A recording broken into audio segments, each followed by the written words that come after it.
Hello, this is Di Antinatalist, and today's video is going to talk about briefly this movement or philosophy called childism. And childism, you can Google it, you can buy some books on the topic of childism, and it discusses the prejudice against children and the harms that they suffer as the result of being children and of being controlled by their parents. Because being placed into existence is nothing but control. Parents have control of us at our minor stages, when we're very young, when we're preteens, when we're teens, young adults, and sometimes even an entire lifetime. Because the influences that the parents have inflicted on our lives can never be dissolved. And so please look up the word childism. And basically, the movement advocates a Bill of Rights for children. And of course, the best Bill of Rights for a child is to not bring them into existence in the first place, because they have no power, and because they're vulnerable, and they're young, and they're dependent. But anyway, I was just taking a bath here, and kind of ran out of bubbles.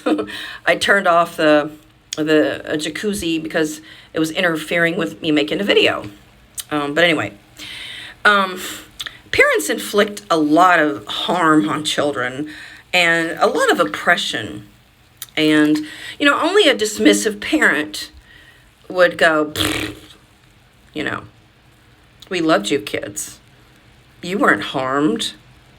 I mean, it would be the same dismissiveness as a person saying black people aren't discriminated against, or women aren't oppressed.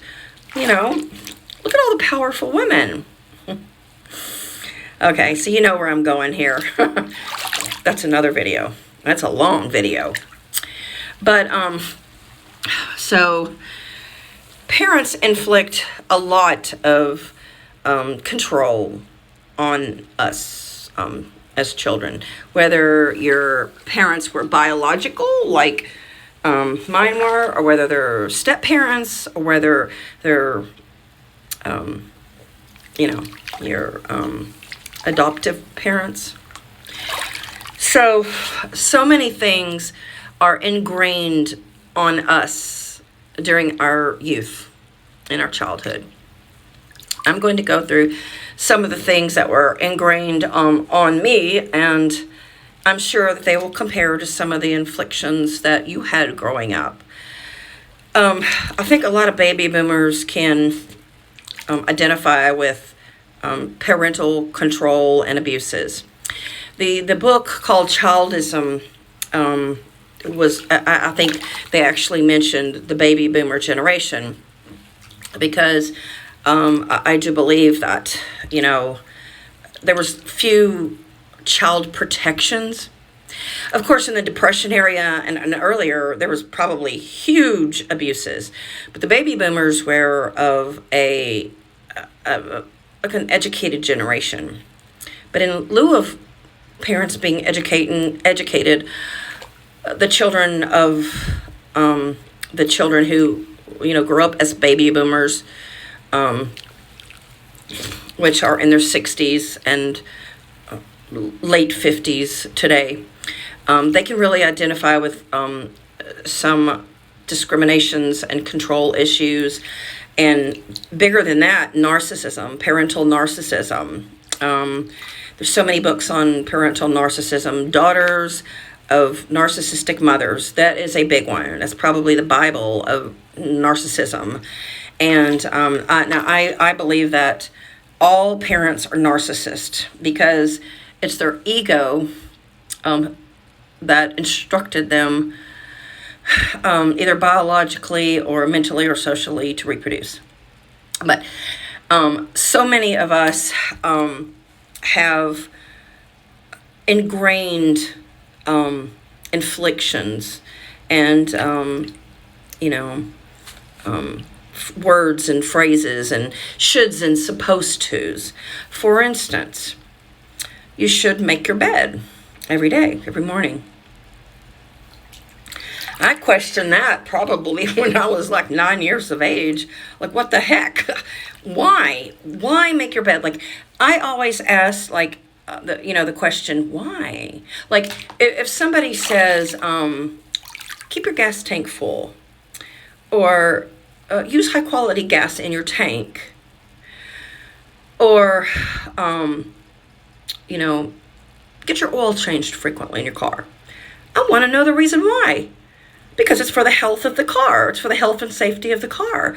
And it lubricates the engine.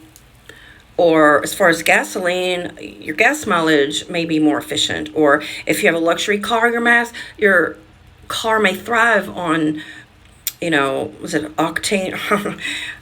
Octane or the higher quality levels that are composed within the gas itself. So I always want to know why. I don't want anybody whatsoever telling me, do this, do that. Take your medicine this way, take your medicine that way. Exercise this way. Make sure you stretch before you exercise. I want to know that you stretch before you exercise so as not to strain your muscles and to warm up your muscles so that you don't cause injury to yourself when you're skating or running or walking or whatever. So, and I think everybody, a good teacher always, talks to people or students or, customers or patients as if, they're starting from a beginning level, from a 101 level. Teach that person why they're supposed to do something. I know that my parents, especially my mom, she would say, because I told you so. That's a real, extremely wrong approach to a child who is questioning something. Now, my parents were religious, especially my mom, and I always question religion. And if you question religion, there's no way that you can be a believer. There's so much hypocrisy and contradictions, and it's just not believable. Okay, so anyway, I actually got a lot of good things from my my years of being in the church, like Sunday school as a kid. And I mean, I adopted the healthy things about religion, like, being generous and being kind and, doing to others, like, look at your fellow man and do this and be an advocate for humane treatment and such. And so I really value altruism, and the book of Psalms, we'll go into some of those altruisms, but I like the book of Psalms because it's kind of cool. It's kind of like quote-like, but enough about the Bible. So there's a lot of shoulds and supposed tos. And another thing that my mom especially, I mean, she did, I guess, the raising, the rearing of us kids, and my dad did a lot of things for us kids and with us kids, but my mom, she had kind of an authoritarian presence. So make your bed every morning. Both of my parents instructed us kids to vote, like when we were of age. You have to vote. You must go out and vote. Why? What if you don't like the candidates? What if you don't like the consequences of voting? Like, being called into jury duty, or getting a lot of junk mail, or getting a lot of unwarranted and unwanted texts from strangers all across the country, from DC to Seattle. Let's see.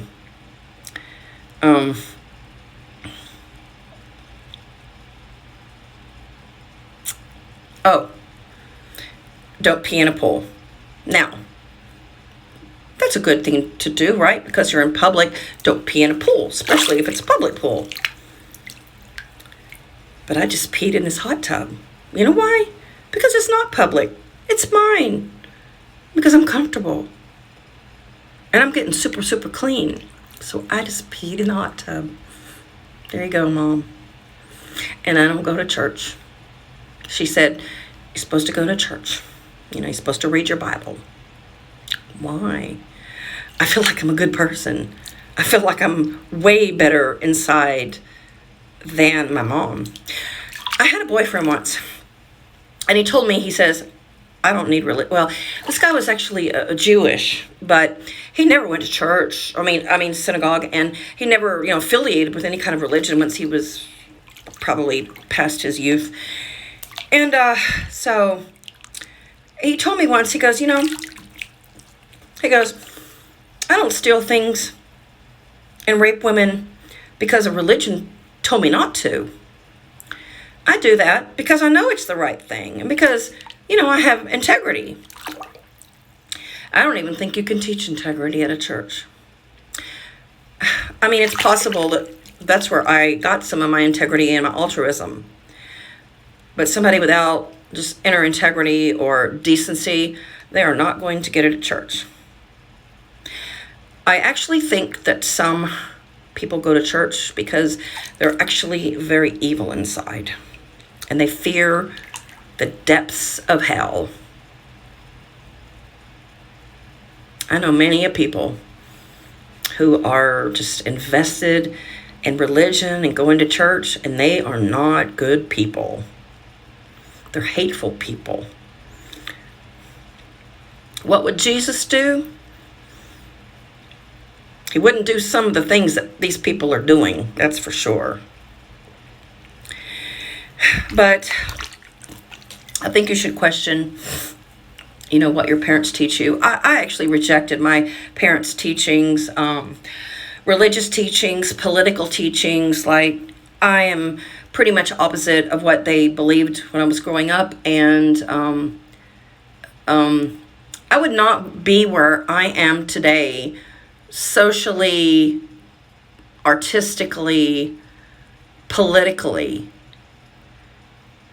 if I had followed the path of my mom and dad.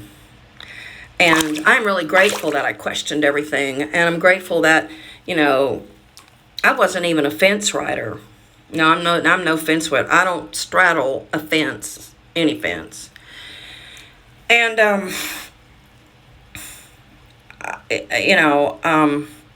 I try my hardest not to let people control me who try to assume authority over me. Here's this look. Somebody tries to control me. Now, there have been people recently that were just abusive. Like, I had a friend that was entirely abusive, and that person is gone, long gone. A couple of people fit that description. And, I'm actually pretty forgiving, which has really cursed me. People who forgive and forgive and forgive, and they're probably typically women. They probably got that from their mothers. Be nice. Forgive. Don't step on other people's toes. Be always careful of other people. Well, yeah. That makes you a doormat. But, I was a black sheep when I was in my family. I mean, I grant you that. I was a black sheep. But people along my life, every decade of my life, had said, you know what, Diane? They said, you pretty much, you do what you like to do. And I really admire that about you. And, you have your own mind about things, and you dress for yourself. You don't dress for other people, and you do things for yourself. I think I do things for humanity or for society. Antinatalism is not for myself. I mean, by being child-free, yes, that was a big advantage to myself and my potential children. But broadcasting antinatalism, it's not going to win you any popularity contests. at least in my lifetime. Now, if I were to be dead a few years, 10 years, people might look back on my videos and say, you know what? She wasn't crazy. She wasn't a crackpot. She wasn't a nut job. She was truthful. She was speaking, facts. She was honest. She had integrity. She cared about other people and sparing other people from harm, including children. She's not a baby hater. It's biological parents who hate their children. So if you're a minor, or if you're living under your parents' roof and you're still under their control, you have to watch your step, granted, but question everything that they've inflicted on you, because a lot of us have very ingrained negativity from our parents. And most of our parents have not taken accountability for their actions, nor do they feel guilty. So, I think some of you can probably, comment down below and reply on some of the things that your parents told you that you should do and things that you shouldn't do.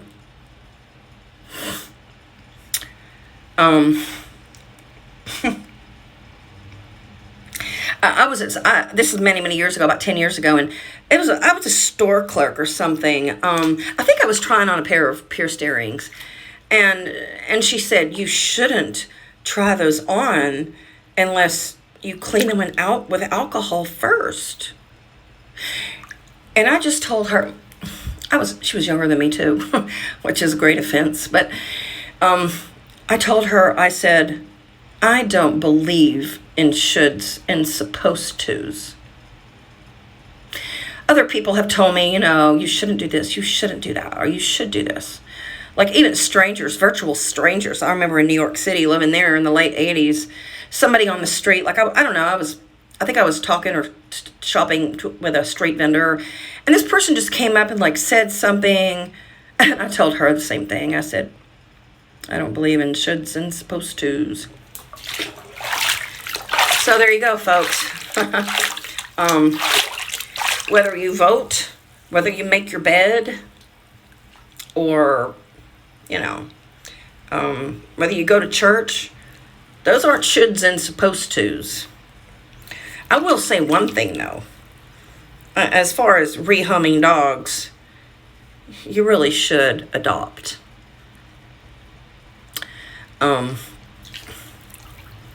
You really should forego biological parenthood. That's in your child's best interest. It's in society's best interest. It's in the environment's best interest. And it's in your best interest. And it's in your marriage's best interest. So thank you for watching my video. And please subscribe and comment down below of any shoulds and supposed tos that your parents ingrained in your mind and established that you haven't really questioned until today. And does anybody really make their bed except those people who are obsessive compulsive or neat freaks or whatever? I mean, I don't make my bed because I'm going to get back in that bed in a few hours or in the evening. So there's no purpose. Makes no difference. And I'm not showing off. I'm not a phony, so I'm not showing off to anybody who comes over to my house. I don't have anything to prove. Thank you for watching.